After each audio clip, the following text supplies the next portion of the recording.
결국 트럼프 대통령의 감세 법안이 상원 문턱을 넘겼습니다. 감세하는 유동성 확보를 늘려 단기적으로 증시에 긍정적일 수 있는데요. 다만 트럼프와 머스크가 감세안을 두고 격화가 심해지면서 테슬라를 비롯한 기술주를 일제히 약세를 보이자 오늘 증시는 기술주에서 우량주로 흐름이 이동하는 순환매가 나왔습니다. 일각에서는 최근 기술주들이 너무 빠르게 올랐다면서 매수세가 소진될 수 있다는 전망도 나오고 있는 만큼 앞으로 테크주 움직임 특히 주의해서 봐야겠습니다. 마감상 보면 다우지수는 홀로 오늘 1% 가까이 올랐고요. 반면 S&P 500 지수와 나스닥 지수는 각각 0.11%, 0.82% 빠졌습니다. 시총 상위 종목들은 그간의 랠리를 멈추고 대부분 하락했는데요. 엔비디아도 오늘 3% 가까이 빠지면서 지난주부터 시작한 상승 행진을 멈췄습니다. 또 마이크로소프트도 차익 실현 매물이 크게 나오면서 오늘 1% 넘게 빠졌고요. 알파벳도 소폭 하락세를 이어갔습니다. 다만 애플은 자체 AI를 포기하고 시리에 외부 기술을 탑재한다는 소식이 어제 나온 영향에 오늘까지도 상승세를 이어갔습니다. 오늘 시장을 끌어내렸던 주범은 테슬라였죠. 트럼프의 감세 법안을 두고 머스크와 트럼프의 갈등이 점점 격해지고 있어서인데요. 어제 머스크는 트럼프의 감세 법안에 대해서 이 지출 법안이 통과되면 신당을 창당할 것이라고 비판을 쏟아냈습니다. 그러자 트럼프 대통령도 곧바로 맞받아쳤는데 그는 머스크가 운영하는 기업들이 받는 정부 보조금을 줄여야 한다면서 심지어 머스크의 추방 가능성도 검토하겠다고 밝혔습니다. 만일 보조금이 실제로 삭감이 된다면 단기적으로 테슬라 매출에 큰 타격을 줄 수 있기 때문에 주가는 오늘 5% 넘게 빠졌고요. 또 곧 이어서 공개될 테슬라의 2분기 인도량이 부진할 것이라는 전망도 주가를 함께 끌어내렸습니다. 또 그밖에 어제 사상 최대치를 기록한 메타는 차익 실현 매물이 나오면서 오늘 3% 가까이 빠졌고요. 또 브로드컴도 4% 가까이 하락한 채 거래를 마쳤습니다.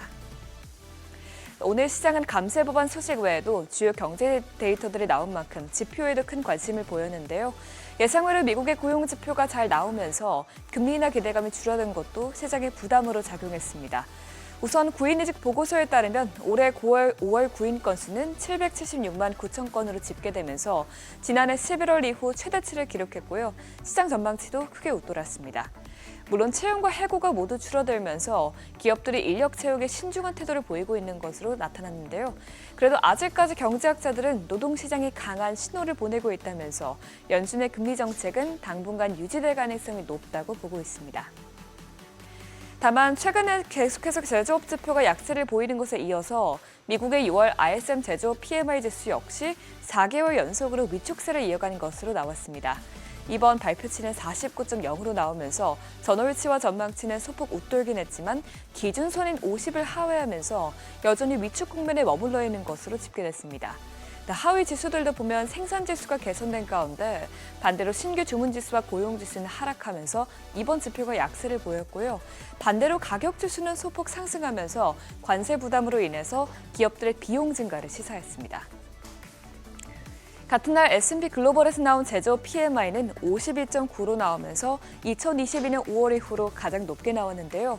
다만 ISM 지표와 마찬가지로 조사 측은 관세로 인해서 투입 가격 지수와 판매 가격 지수 모두로 큰 폭으로 올랐다고 밝히면서 향후 인플레이션이 크게 오를 수 있는 점 주의해 봐야겠습니다.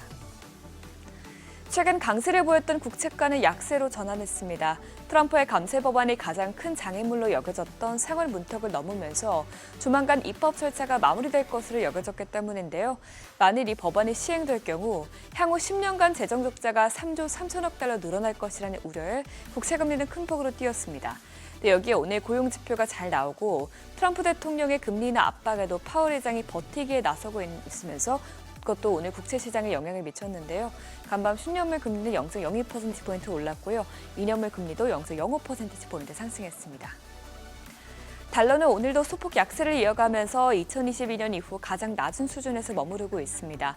유로존의 6월 인플레이션 수치가 2%를 기록하면서 올해 금리 인하 사이클이 끝날 수 있다는 전망이 나오자 유로화가 오른 것이 영향을 미쳤는데요. 결국 달러 인덱스는 0.17% 빠지면서 96선에서 마감됐습니다. 국제유가는 이번 주 일요일에 열릴 오펙 플러스 회의를 앞두고 움직임이 크진 않았습니다. WTI와 브렌트유는 각각 0.52%, 0.94% 움직였는데요.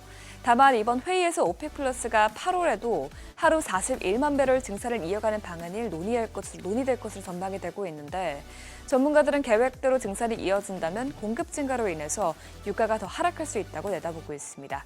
또 금감 역시 국채금리와 마찬가지로 미국 상원에서 트럼프의 감세 법안이 통과되면서 향후 재정 적자가 크게 늘어날 것이라는 전망에 큰 폭으로 뛰었습니다.